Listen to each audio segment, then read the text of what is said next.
So I finished my air shifted clutch and installed it. So here it is. I had to move the cylinder. I had the cylinder way back underneath the floor.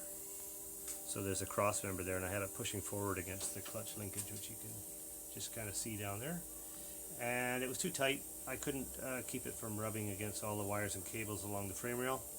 So I moved it. So I built a big bracket and I put it on top of the ECM. There's a big heavy cast bracket that the ECM mounts to, so I bolted it to that. It's pretty sturdy, so now the ram pulls instead of pushes, but whatever.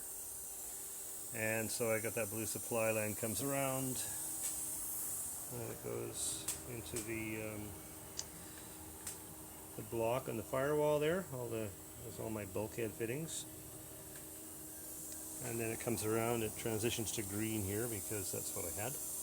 I robbed all the old lines off the Freightliner, so I didn't have to buy any new airline. This whole project has been a kind of a study in reusing stuff.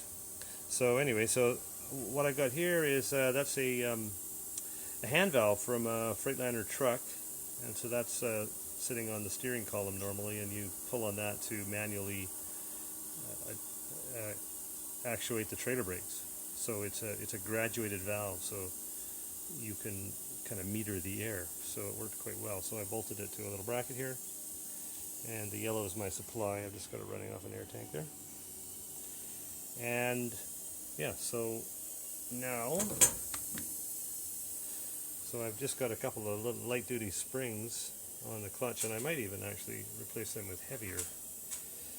But I didn't want heavy clutch effort, but I don't want no clutch effort at all either. But anyway, there's a little bit there. So when I push the clutch down, the old mechanical clutch arm goes down, and the ram goes in and out.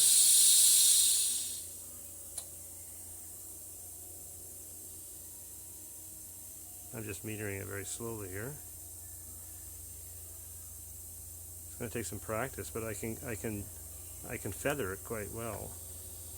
And then going out, I think going out the feathering is more important.